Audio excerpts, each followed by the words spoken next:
你听说过震惊全国的天津日报大厦吗？整整一座34层的大厦，一到晚上就像从中间被拦腰斩断一样。更诡异的是，第14层整层房间门窗都被桃木牢牢封死。据说大厦在建设期间，一名女工不慎掉入水泥中，直至被淹没都没有被人发现。之后就不断有怪事发生，甚至请来了大师超度亡魂，在大厦的门口放了2座石狮。诡异的是，隔天2个石狮子的眼睛全都流出了血泪。这就是轰动全国的天津日报大厦闹鬼灵异事件。天津日报大厦位于天津市河西区大沽路873号，是天津市标志性的超高层建筑，在中环线上格外引人注目。那是一个普通的清晨，天津日报大厦门前人来人往，突然一声惊恐的尖叫打破了原本的平静。快看，石狮流血了！这声呼喊瞬间引起了周围人的注意，人们纷纷停下脚步，目光聚焦在大厦门口的那对石狮上。只见那对平日里威风凛凛的石狮，此刻眼睛里竟缓缓流出了鲜红的液体。周围的人们都被这一幕惊呆了。很快这个消息传遍了大街小巷，一时间大厦门口被围得水泄不通，大家议论纷纷，各种猜测和传言扑面而来。有的人说这是大厦中有冤魂作祟，石狮的血泪是冤魂发出的警告，也有的人说大厦的风水有问题，此地阴气太重，石狮流血泪是不祥的预兆，可能会给这里带来灾难。而在众多的传言中，最让人毛骨悚然的就是与大厦施工时的一起事故有关。据说在大厦建造期间，当时有一位来自农村的女工，那天中午和往常一样，工友们都去吃饭了，可她因为下午家里有事要向工头请假，所以就留在了工地上。工头让她先把手里的活干完，才批准她的请假申请。于是她连饭都顾不上吃，就想着赶紧完成工作回家。也许是太着急，又或许是饿到头晕眼花，她在脚手架上干活十分的神，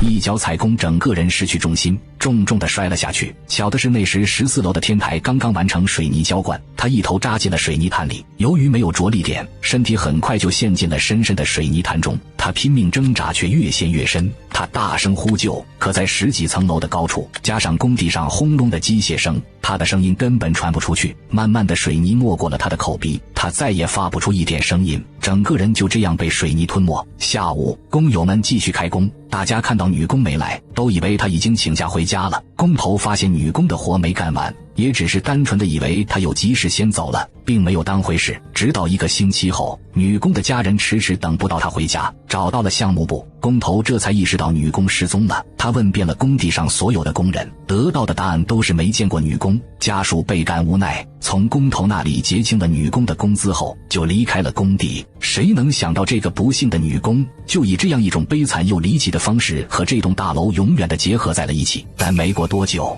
一连串诡异的事情就开始发生了。这是震惊全国的天津日报大厦14楼的真实影像。一栋高34层的大楼，一到晚上就像从中间被拦腰斩断一样。更诡异的是，第14层整层房间门窗都被桃木牢牢封死。当年天津日报大厦的第14层究竟发生了什么？1997年，天津日报大厦顺利建成并投入使用，而女工因失误被水泥浇灌，砌在大厦第14楼墙上的事情依旧无人知晓，一切似乎都很正常。然而好景不长，一系列诡异的事件开始频繁发生了。先是有员工反映，晚上乘坐电梯时，电梯会莫名其妙地在14楼停下，那时候电梯里的灯光会突然闪烁几下，变得昏暗无比，整个电梯轿厢被一种压抑的寂静笼罩，周围安静的只能听到自己的心跳声和呼吸声，那种安静让人心里直发毛。当电梯门缓缓打开，外面是一片漆黑，走廊里没有一丝灯光，也看不到任何人影。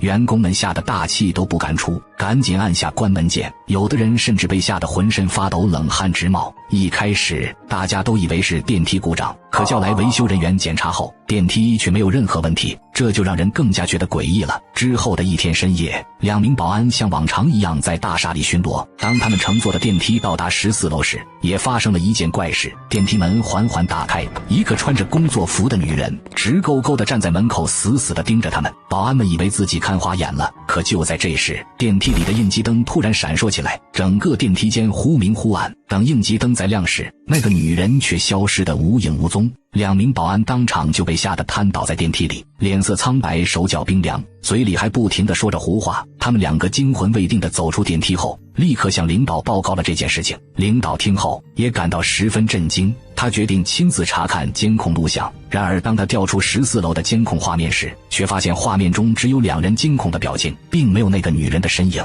为了将这件事情平息下来，大厦的管理层对此十分重视，他们决定聘请一位风水先生，希望能够找到破解之法。很快，一位在当地颇有名气的风水先生应邀来到了天津日报大厦。他一看到大厦的外观，脸色就变了，绕着大厦查看一圈后，直言这大厦是风水大凶。大厦正对着五岔路口，这在风水上是五马分尸和万箭穿心锯，门前道路向利箭射向大厦，非常不吉利。而且大厦尖顶设计也有问题，尖顶一般用于宗教建筑，办公楼用容易吸引灵异之物，聚集阴气。另外，大厦前的旗杆就像祭奠的香，对着大厦会招来不祥之气。众人赶忙请教破解之法。风水先生建议在大厦正面大门口建喷水池，用水化解煞气。管理层照做了，可灵异事件却变得更频繁了。风水先生再次查看后，又提议在大厦四周建透明玻璃墙面，反射煞气，稳定气场，但这也没起到作用。面对这样的结果，风水先生也感到十分困惑。他再次对大厦的风水进行了深入的研究。深入研究后发现，14楼是关键所在，加上之前有人在14楼看到过一个可怕的女鬼。风水先生决定拆开14楼的墙壁查看，没想到他们真的在水泥垛里发现了一具女尸。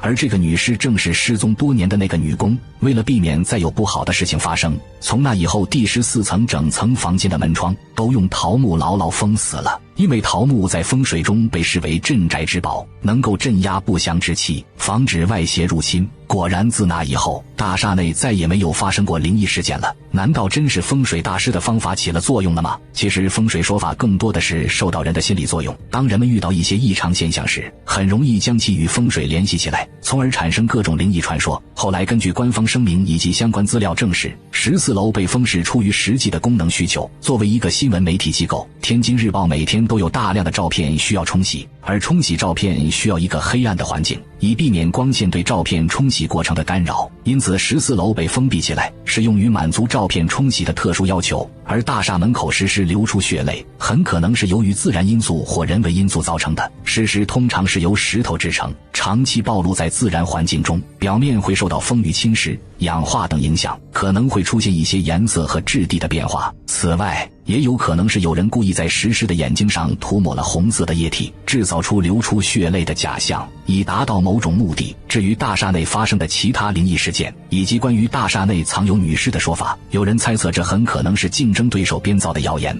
来败坏天津日报的名声，从而在竞争中获取优势。好了，本期视频到这里就结束了，我们下期视频不见不散。